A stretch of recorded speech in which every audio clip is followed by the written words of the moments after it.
तो आदाब, नमस्कार, गुड इवनिंग, सत श्री अकाल। एक बार फिर आप तमाम लोगों का स्वागत है क्राइम तक की कहानी के इस एपिसोड में। उम्मीद है पूरी फैमिली अच्छी होगी, अपना ख्याल रख रही होगी। इसी क्राइम तक की कहानी के एपिसोड में पाकिस्तान के एक्स प्राइम मिनिस्टर, पूर्व प्रधानमंत्री, वजीर आजम जुल्फ़िकार अली भुट्टो, उनकी फांसी की मैंने पूरी कहानी आपको सुनाई थी। वो कहानी आज की कहानी के आखिर में दोबारा उसको बोलूँगा, दीपक को डाल दे ताकि जिन लोगों ने नहीं सुनी है वो सुने। तो कैसे उनको फांसी हुई, फांसी से पहले क्या कुछ हुआ, उस रात क्या कुछ हुआ, जो 4 अप्रैल 1979, यही वो तारीख़ थी जब जुल्फ़िकार अली भुट्टो को फांसी दी गई थी, एक ex prime minister of Pakistan. तो फांसी की कहानी आज मैं नहीं सुनाने जा रहा हूँ आपको, बल्कि जुल्फ़िकार अली भुट्टो को जिस कत्ल के लिए फांसी की सज़ा मिली और फिर फांसी पर चढ़ा दिया गया वक्त से पहले, वो भी उस कत्ल की कहानी है। ये एक ऐसा कत्ल और एक ऐसा मुकदमा जो जितने भी कानून के जानकार हैं आज भी उस पर बहस होती है पाकिस्तान के अंदर भी, और कहा जाता है कि एक ऐसा कत्ल का मुकदमा था जिसको जानबूझकर इस तरीके से पेश किया गया, बनाया गया कि उसका फ़ैसला सिर्फ एक ही होना था और एक ही फ़ैसला आना था, और वह फ़ैसला भुट्टो के ख़िलाफ़ जाना था। और इसकी साजिश ऊपर से रची गई थी। पाकिस्तान का एक इतिहास है कि पाकिस्तान में जब जब किसी प्राइम मिनिस्टर ने अपने सेना अध्यक्ष को बनाया, उन्हीं सेना अध्यक्ष ने बाद में उन्हीं प्राइम मिनिस्टर की कुर्सी पर रख दी और ख़ुद पाकिस्तान के डिक्टेटर बन गए। ये कहानी भी उसी से कुछ मिलती जुलती है। पाकिस्तान में एक परिवार रहा करता है, कसूरी परिवार, बहुत ही इज़्ज़तदार परिवार माना जाता है, और इस परिवार के मुखिया मोहम्मद अहमद ख़ान कसूरी, ये एक जाने माने वकील, एक लायर थे। इनका अपना एक पूरा एक पहचान थी उनकी वहाँ पे कानून के मैदान में। कहते थे कि ये पाकिस्तान के सबसे तेज़ दिमाग, ज़हीन दिमाग लॉयर में से एक थे, और अच्छा खासा इनका नाम था, हैसियत थी, पैसे वाले थे। जब पाकिस्तान में जुल्फ़िकार अली भुट्टो ने सरकार बनाने की तरफ कदम रखा, इसके बाद वो उस वक्त की सरकार के ख़िलाफ़ उन्होंने विरोध प्रदर्शन किया, तो उनके जो भाषण हुआ करते थे भुट्टो के, उससे बड़े प्रभावित, बड़े मुतासिर थे कसूरी, और धीरे धीरे उन्हें लगा कि ये शख्स कुछ कर सकता है। और वो इतने ज़्यादा प्रभावित हुए कि कसूरी ने फिर भुट्टो की पीपीपी पार्टी जो है, पाकिस्तान पीपल्स पार्टी, उसको ज्वाइन कर लिया। न सिर्फ ज्वाइन किया बल्कि भुट्टो भी उन्हें मानते थे। उन्हें पाकिस्तान के नेशनल असम्बली का लाहौर से टिकट दिया, चुनाव भी जीता, और वो पार्टी के एक बड़े इम्पॉर्टेंट मेंबर थे। लेकिन कुछ वक्त बीता, उसके बाद अब कसूरी और भुट्टो में बन नहीं रही थी। कसूरी एक दूसरी सोच के थे, इज़्ज़तदार शख्स थे। उन्हें पहले उम्मीदें दिखाई दी भुट्टो के अंदर कि ये कुछ करेंगे, लेकिन फिर बहुत सारी ऐसी चीज़ें हुई, बहुत ऐसे बदलाव आए जो कसूरी को लगा कि शायद ठीक नहीं है, और उन्होंने भुट्टो की मुखालफत करनी शुरू कर दी।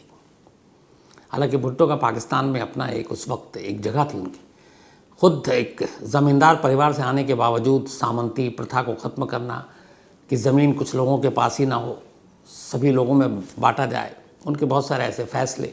उनके टाइम में पाकिस्तान का नया संविधान लिखा गया, तो उसकी वजह से लोगों में एक पहुंच भी बनी थी, और बहुत सारे लोग तो जुल्फ़िकार अली भुट्टो को कायदे आज़म भी कहा करते थे, मोहम्मद अली जिन्ना को जो कहा जाता था। लेकिन जब सत्ता आई धीरे धीरे, उसके बाद कहते हैं कि भुट्टो भी निरंकुश होते गए, एक तरह से एक डिक्टेटर या तानाशाह बनते गए, और जो उनकी शुरुआती मासूमियत, भोलापन था, वो खोता गया। शक करने लगे, अपने दुश्मनों को एक एक कर ठिकाने लगाने लगे, और इसी दौरान में कसूरी ने फिर भुट्टो का साथ छोड़ दिया। बात आई गई हो गई। 10 और 11 नवंबर 1974, 10th एंड 11th नवंबर 1974 की बात है। रात का वक्त था। शहर लाहौर शहर के शमशाद कॉलोनी इलाके में एक कार, जो मार्क 2 कार थी, वो एक शादी की जगह से निकलती है। एक शादी का फंक्शन था, और उसी शमशाद कॉलोनी में अपने घर की तरफ ये कार बढ़ रही थी। इस कार को चला रहे थे अहमद रज़ा कसूरी। अहमद रज़ा कसूरी दरअसल मोहम्मद अहमद ख़ान कसूरी के बेटे थे, और उसी कार में कसूरी साहब भी बैठे थे, यानी कि अहमद रज़ा के पिता, वालिद, और साथ में पीछे की सीट पर उनकी वाइफ और साली बैठी हुई थी। तो 4 लोग ये कार में थे। ये कार जैसे ही शमशाद कॉलोनी से कुछ दूरी पर पहुंचती है, अचानक कुछ हथियारबंद लोग कार को घेर लेते हैं और अंधाधुंध गोलियां चलाने लगते हैं। अहमद रज़ा कसूरी खुद कार चला रहे थे। जब अचानक हमला हुआ तो उन्होंने अपना सर कार के नीचे किया ताकि किसी को गोली न लगे और कार उन हमलावरों के बीच से निकाल कर भगाने की कोशिश करने लगे। लेकिन थोड़ी दूर बढ़ते ही उन्हें अंदाज़ा होता है कि उनके जो पिता हैं, वालिद मोहम्मद खान कसूरी, उनका सर बेटे के कंधे पर आ रहा है जो कार ड्राइव कर रहा है। अब अंदाज़ा हो गया कि उन्हें गोली लगी है। फ़ौरन किसी तरीके से उस हमलावरों के बीच से हिम्मत बहादुरी दिखाते हुए अहमद रज़ा कसूरी वहाँ से कार को निकालते हैं और निकालने के बाद जब उन्हें लगता है कि अब वो सेफ़ है तो पास के एक हॉस्पिटल में पहुँचते हैं। हॉस्पिटल में ले जाने के बाद चूँकि उनके वालिद को बहुत सारी गोलियाँ लगी थी, वहाँ ऑपरेशन शुरू होता है, इलाज शुरू होता है। कसूरी एक बड़ा नाम पाकिस्तान की पॉलिटिक्स में। थोड़ी ही देर में ये बात फैल जाती है। इस दौरान में फिर तमाम जो बड़े अफसर आर्मी के, इनको भी खबर दी जाती है। रात करीब 2:30-3 बजे जुल्फ़िकार अली भुट्टो, जो उस वक्त पाकिस्तान के प्राइम मिनिस्टर थे, वज़ीर आज़म 74 में, उनको खबर दी जाती है कि किसी ने हमला हुआ है और कसूरी साहब को गोली मार दी है। भुट्टो भी परेशान होते हैं। अब इसके बाद खैर इधर ऑपरेशन हो रहा है, लेकिन ऑपरेशन कामयाब होता नहीं है और अहमद खान कसूरी की मौत हो जाती है इस गोलीबारी में। अब मौत के बाद चूँकि इस विटनेस एक कार के अंदर ही कसूरी के बेटे अहमद रज़ा कसूरी मौजूद थे, उनके सामने गोलीबारी हुई, उन्होंने कार को वहाँ से निकाला। तब पुलिस को बयान देना है। पुलिस आई और पुलिस ने पूछा कि आपने हमलावरों को पहचाना? उन्होंने कहा नहीं, मैं किसी का चेहरा नहीं जानता। तो उन्होंने कहा ये हमला किसने कराया? अभी तक वो सारा बयान लिख रहा पुलिस वाला। लेकिन जैसे ही एक फिर नाम आता है, उस पुलिस वाले के हाथ रुक जाते हैं। वो पूछता है कि आपको शक किसी पर, ये हमला किसने कराया, आपके वालिद की जान किसने ली? अहमद रज़ा कसूरी कहते हैं कि मुझे मालूम है, ये काम पाकिस्तान के वज़ीर आज़म जुल्फ़िकार अली भुट्टो ने किया है और उनके इशारे पर ही उन पर हमला हुआ है और इससे पहले 15 बार और हमला हो चुका है। और ये भी कहते हैं कि हमला उनके पिता के लिए नहीं बल्कि उनके लिए था, क्योंकि अब कसूरी धीरे धीरे जो है वो पीछे हो रहे थे और अहमद रज़ा कसूरी पाकिस्तान की पॉलिटिक्स में उभर रहे थे। तो उन्होंने कहा कि ये पाकिस्तान के वज़ीर आज़म भुट्टो के इशारे पर हुआ और वही मेरे बाप के कातिल हैं। अब उस पुलिस वाले की हिम्मत नहीं कि सर्विंग पुलिस वाला है और देश के प्राइम मिनिस्टर के ख़िलाफ़ सामने वाला कंप्लेंट लिखा रहा, वो कैसे लिखे? उसने अपने सीनियर अफसरों को बताया। सीनियर अफसर आए, उन्होंने कहा कि आप कैसे कह रहे हैं, आप पाकिस्तान के प्राइम मिनिस्टर पर उंगली कैसे उठा सकते हैं? उसने कहा कि मैं जानता हूँ, आप रिपोर्ट लिखिए। अब कोई रिपोर्ट लिखने के लिए तैयार नहीं, तब तक सेना के बड़े अफसरों को जानकारी दी गई। इनमें से एक सेना के बहुत बड़े पोस्ट पर खुद कसूरी के रिलेटिव भी थे, उनको बुलाया गया कि आप समझाओ। लेकिन अहमद रज़ा कसूरी मानने को तैयार ही नहीं। उन्होंने कहा कि अगर आपको रिपोर्ट लिखनी है तो रिपोर्ट लिखिए कि जुल्फ़िकार अली भुट्टो ही मेरे पिता के कातिल हैं। अब ये सारी चीज़ें हो रही हैं, लेकिन रिपोर्ट कैसे लिखा जाए?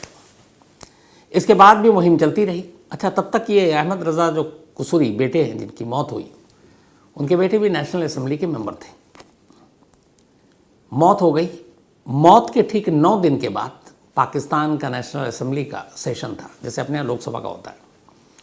उस सेशन में अहमद रज़ा कसूरी एक शीशी में एक लिक्विड लेकर पहुंच जाते हैं नेशनल असेंबली में, और अचानक वहाँ खड़े होकर वो शीशी उठाते हैं और दिखाते हैं। और उस असेंबली में उस वक्त प्राइम मिनिस्टर जुल्फ़िकार अली भुट्टो भी। उन्होंने कहा कि मैं इस असेंबली में अपने वालिद के, अपने पिता के खून का सैंपल लेकर आया हूँ, नमूना लेकर आया हूँ, और इसी असेंबली में बैठे एक शख्स के इशारे पर मेरे वालिद का कत्ल हुआ है। और उस शीशी में बाकायदा खून था, वो खून जो गोली लगने के बाद और अस्पताल में ऑपरेशन के बाद उन्होंने कलेक्ट किया था। इससे हंगामा मच गया। फिर ये मामला ज़ोर शोर से शुरू हुआ, पकड़ा गया, और अब अपोजिशन ने भी इस मामले की जांच और जुल्फ़िकार अली भुट्टो के ख़िलाफ़ मुकदमा दर्ज करने की मांग शुरू कर दी। लेकिन अब जुल्फ़िकार अली भुट्टो प्राइम मिनिस्टर, एक कत्ल का मुकदमा उनके ख़िलाफ़ कैसे किया जाए? फिर ये हुआ कि अच्छा एक कमेटी बनाते हैं। एक कोर्ट के जज को कहा गया कि आप जांच कीजिए। बट जज साहब ने जांच की और उसके बाद कहा कि कोई ऐसा सबूत नहीं है, जुल्फ़िकार अली भुट्टो को बरी कर दिया। जुल्फ़िकार अली भुट्टो इधर पाकिस्तान के प्राइम मिनिस्टर, बेटा लगातार लगा हुआ है कि मेरे बाप के कत्ल का मुकदमा भुट्टो पर चलाया जाए, लेकिन वहाँ ये सुनवाई हो नहीं रही है।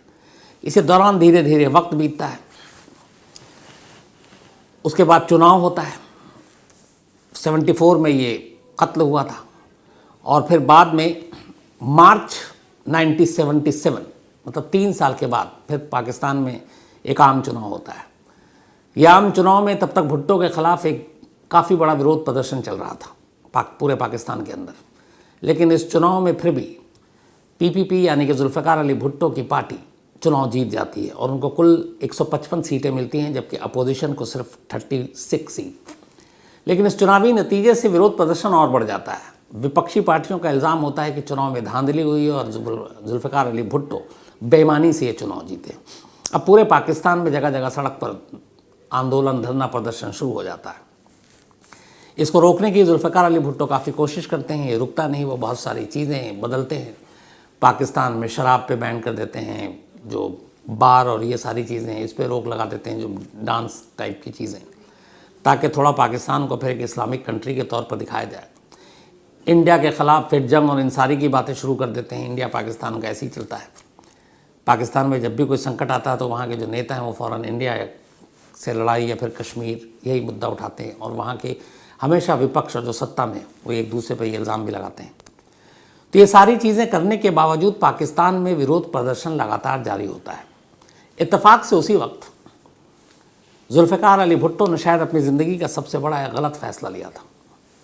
उन्होंने ज़ियाउल हक, जनरल ज़ियाउल हक को पाकिस्तानी आर्मी का चीफ बना दिया। तो ज़ियाउल हक पाकिस्तानी आर्मी के चीफ थे, वही ज़ियाउल हक जिनकी बाद में एक प्लेन क्रैश में मौत हो गई थी। वो कहानी भी मैंने आपको सुना रखी है और वो मौत भी साजिश से जुड़ी है। तो भुट्टो ने ज़ियाउल हक को पाकिस्तान का जनरल बना दिया, आर्मी का चीफ। इधर भुट्टो के ख़िलाफ़ अब धरना प्रदर्शन, आंदोलन पूरे पाकिस्तान में चल रहा है। भुट्टो उसको कुचलने की कोशिश कर रहे हैं। सेना को मौका मिल गया। 4 और 5 जुलाई की रात को 1977 आखिरकार ज़ियाउल हक ने भुट्टो का तख्ता पलट दिया। उन्होंने भुट्टो को पाकिस्तान के प्राइम मिनिस्टर के पोस्ट से हटा दिया और पाकिस्तान में मार्शल लॉ लगाने का ऐलान कर दिया। अब पाकिस्तान की पूरी बागडोर जनरल ज़ियाउल हक के हाथ में आ गई। ज़ियाउल हक अब भुट्टो में बन नहीं रही थी। अब इधर भुट्टो को मार्शल लॉ के तहत हटाने के बाद जेल में डाल दिया गया, लेकिन ये भी था कि कुछ दिन के बाद वो निकल जाएंगे। तो अब क्या किया जाए? इधर कसूरी की मौत को 3 साल बीत चुके थे, 74 में हुआ था, ये 77 है। तख्ता पलट, अब भुट्टो प्राइम मिनिस्टर नहीं रहे। जैसे ही मार्शल लॉ लगा, अहमद रज़ा कसूरी यानी कि अहमद खान कसूरी के बेटे ने फिर से अपने बाप के कत्ल का मामला उठाया और कहा कि हमें इंसाफ चाहिए और भुट्टो जो है वो इस कत्ल के गुनहगार हैं, उनके ख़िलाफ़ मुकदमा चले। भुट्टो के ख़िलाफ़ कोई बड़ा सबूत, कोई ऐसी चीज़ की ताक में बैठे थे जनरल ज़ियाउल हक, जो पाकिस्तान के डिक्टेटर बन बैठे थे। उन्हें लगा यह मौका अच्छा है। उन्होंने फ़ौरन इस केस की दोबारा से कहा कि तफ्तीश करो, इस केस की सुनवाई हो, और इस केस की सुनवाई के लिए बाकायदा फिर अदालत बैठी, मुकदमा दोबारा शुरू हुआ। हर एक को पता था भुट्टो के साथ क्या होने जा रहा है, लेकिन भुट्टो बेफिक्र थे। उन्हें लगा कि ये सब डराने धमकाने की चीज़ें हैं, थोड़ी देर में मार्शल लॉ हटेगा, चुनाव होगा, मैं फिर से चुनाव जीतूंगा और पाकिस्तान का प्राइम मिनिस्टर बनूंगा। लेकिन यही उनकी सोच की गलती थी, ऐसा हुआ नहीं। आखिरकार मार्शल लॉ लगने के ठीक 20 दिन के बाद एक एक कर उन लोगों को उठाया गया जो उस वक्त भुट्टो के ख़ास थे और जो उनकी एक ख़ास यूनिट बनाई गई थी उससे जुड़े हुए थे, और फिर इन लोगों को ये कहा गया कि तुम कसूरी के कत्ल के मामले में गवाही दो। अब कसूरी के कत्ल का केस फिर से खुल चुका था। 1977 को ही 11 सितंबर कई लोग एक साथ गवाही देते हैं और वो कहते हैं कि हाँ, ये जो कत्ल था ये हमारे इशारे पर हुआ। पाकिस्तानी आर्मी के लोग थे। इस दौरान में जो तफ्तीश हुई, जो कारतूस और गोली दागी गई थी, वो पता चला कि सिर्फ आर्मी ही यूज़ करती है, आम लोगों के पास या आम क्रिमिनल के पास वैसे हथियार नहीं है। तो इसका मतलब ये था कि पाकिस्तानी सेना का कहीं ना कहीं इसमें इस्तेमाल किया गया था, ख़ासतौर पर उस स्पेशल फोर्स का जो भुट्टो ने अपने कार्यकाल में बनाया था। इसके बाद मुकदमा चलता रहा, भुट्टो जेल में है। 2 मार्च 1978 को इस मुकदमे की कार्रवाई पूरी हुई। 18 मार्च को आखिरकार इस मुकदमे का फैसला सुनाया गया। हाई कोर्ट ने इस मुकदमे का फैसला सुनाया। हाई कोर्ट के 5 जजों की एक बेंच थी जिसने कसूरी मर्डर केस में अपना फैसला सुनाया, और उन्होंने अपने फैसले में कहा कि जो भुट्टो ने एक स्पेशल फेडरल सिक्योरिटी फोर्स बनाई थी, उसके जो डायरेक्टर थे उस वक्त मसूद अहमद, उनके साथ मिलकर कसूरी के मर्डर की प्लानिंग की थी, और इसीलिए जुल्फ़िकार अली भुट्टो कसूरी के कत्ल के गुनहगार हैं और उनको इस गुनाह के लिए सज़ाए मौत यानी फांसी की सज़ा दी जाती है। 18 मार्च 1977 को पाकिस्तान के हाई कोर्ट ने ये अपना फ़ैसला सुनाया, 5 जजों की बेंच ने। इस फैसले के बाद ये भुट्टो बेफिक्र थे, उन्हें मालूम था कि ये सब फैसला होगा पर उन्हें फांसी नहीं होगी। फिर भी उन्होंने इस हाई कोर्ट के फैसले के खिलाफ पाकिस्तान की सुप्रीम कोर्ट में अपील दायर की, जुल्फ़िकार अली भुट्टो ने। अब जो सुप्रीम कोर्ट पाकिस्तान की थी उसमें 9 जजों की बेंच बैठनी थी, 9 जज सुप्रीम कोर्ट के, और उनको फैसला सुनाना था हाई कोर्ट को इस फैसले के खिलाफ जो भुट्टो को फांसी की सज़ा जिसने सुनाई 5 जजों ने। अब 9 जजों के पास सुप्रीम कोर्ट का ये मामला आया, लेकिन इत्तेफाक से इनमें से एक जज जुलाई 1978 में रिटायर हो गए फैसला सुनाने से पहले। एक जज ने बीमार होने का कारण बताया कि मैं बीमार हूँ, और वो अपने आप को इस फैसले से हटा लेते हैं। तो अब 9 में से 2 जज, एक रिटायर हो गया और एक ने खुद बीमारी की बात कहकर अपने आप को इस जजमेंट से हटा लिया। अब बचे 7 जज। 7 जज को पाकिस्तान के एक्स प्राइम मिनिस्टर भुट्टो की फांसी की सज़ा के खिलाफ जो हाई कोर्ट ने सुनाई कसूरी के कत्ल में अपना फैसला सुनाना था। फरवरी 1978 में हाई कोर्ट ने फैसला सुनाया था। इसके बाद फरवरी 1979 में 9 के बाद 7 जो जज बजे उन्होंने अपना फैसला सुनाया। इन 7 जजों में से फैसले बटे हुए थे।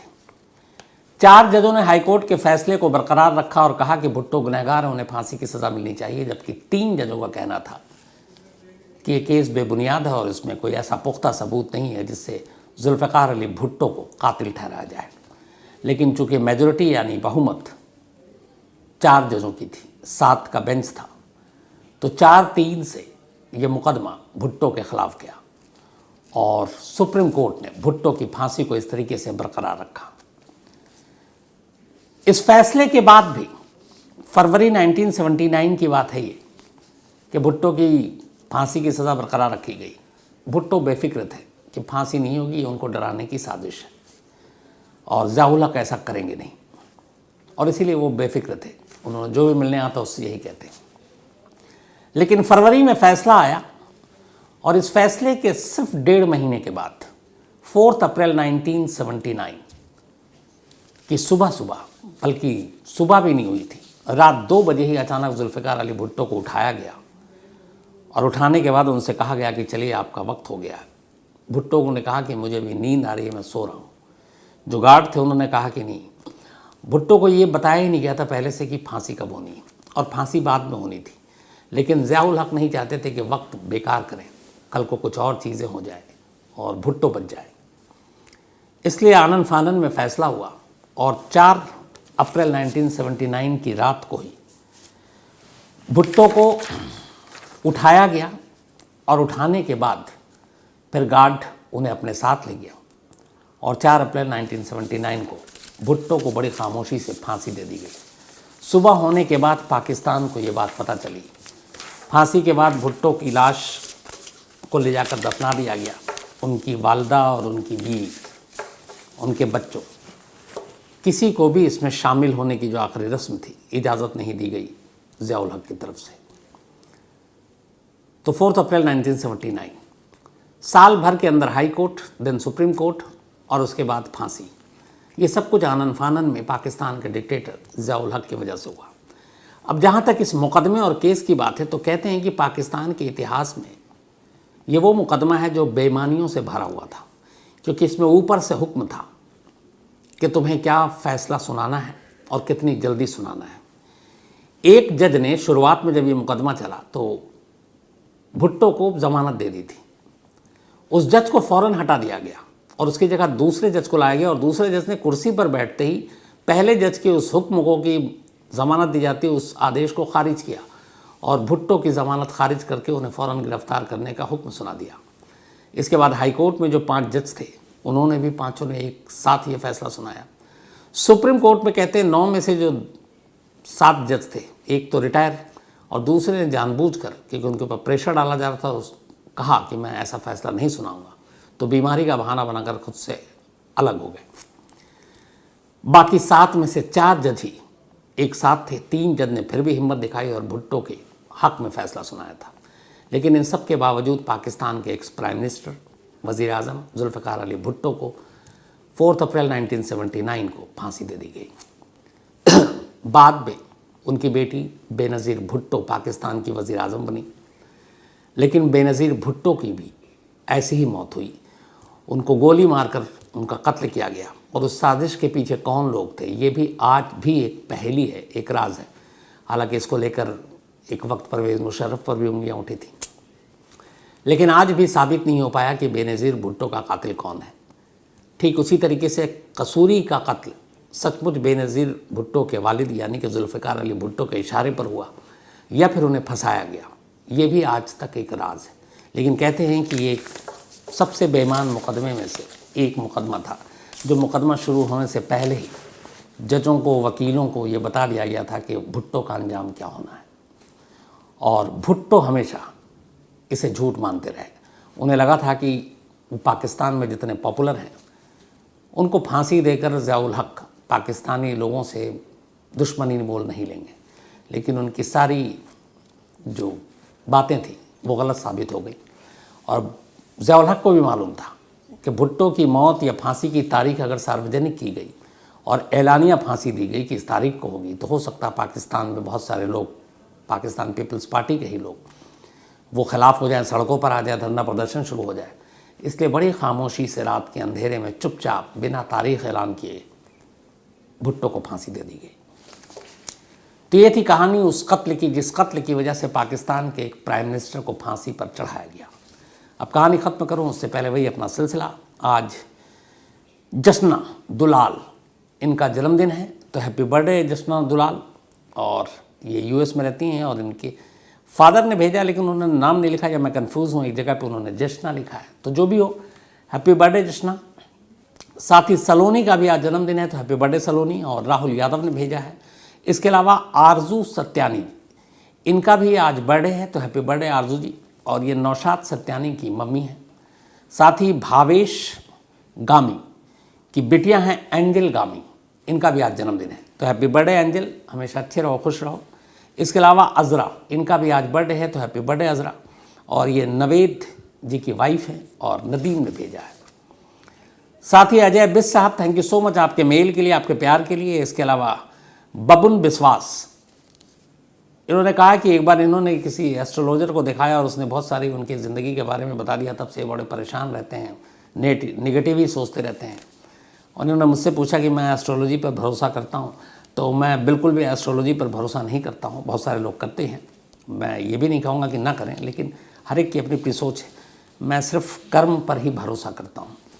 तो बबुन साहब, आप परेशान हैं एस्ट्रोलॉजी और उस भविष्यवाणियों को लेकर, तो मेरा यही आपसे मशवरा है कि इन चीज़ों को ज़्यादा गहराई में मत जाइए और ज़िंदगी है, ज़िंदगी को जिए, अपने हिसाब से आप ज़िंदगी जिए।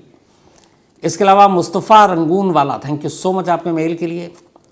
साथ ही सिमरन सुल्ताना, सुमन, कामिज़, आर्या, त्रियाशा, नीलाद्री, जूली, ये सभी पूरा इनका गैंग है। इनका बोर्ड का एग्ज़ाम है, तो आप सभी को ऑल द बेस्ट और आप सभी अच्छे से एग्ज़ाम में पास करें। और सिमरन सुल्ताना ने लिखा कि क्या इसके बाद हम सब दोस्त बिछड़ जाएंगे, तो हमको दोस्ती कायम रखनी चाहिए। स्कूल और कॉलेज के दोस्त कहने को बिछड़ सकते हैं, वैसे बिछड़ते नहीं हैं, ज़िंदगी भर हम लोगों को याद रहते हैं और कहीं ना कहीं किसी मोड़ पर टकरा जाते हैं। अब तो सोशल मीडिया का ज़माना है, वैसे भी किसी को गायब होना या गुम होना इतना आसान नहीं है, ढूंढ ही लिया जाता है। मेरे स्कूल कॉलेज के बहुत सारे दोस्त मुझे ऐसे ही टकराए। हालांकि मेरे साथ एक एडवांटेज भी है कि शायद मैं टीवी पे आता हूँ या फिर ये क्राइम तक, तो बहुत सारे लोग मुझे इजीली ढूंढ लेते हैं। पर मैंने भी अपने बहुत सारे दोस्तों को सोशल मीडिया के ज़रिए ढूंढा और अच्छा लगता है, क्योंकि दोस्ती जो है वो एक अजीब रिश्ता होता है, क्योंकि दोस्त हम लोग खुद चुनते हैं। तो हमेशा आप दोस्ती बनाए रखें। इसके अलावा अब्दुल्ला सिद्दीकी हैं मेरठ से, और कल उस्मान ने बात कराई थी। उस्मान हमारे रिपोर्टर हैं मेरठ के, तो thank you so much Abdullah, और मैं ज़रूर खाना खाऊंगा जल्दी। इसके अलावा Surjit Devnath, thank you so much Surjit आपके इस मेल के। तो आज कहानी में इतना ही। अब आपसे मुलाकात होगी कल रात 9 बजे किसी नई कहानी के साथ। तब तक अपना ख्याल रखिएगा। Thank you very much.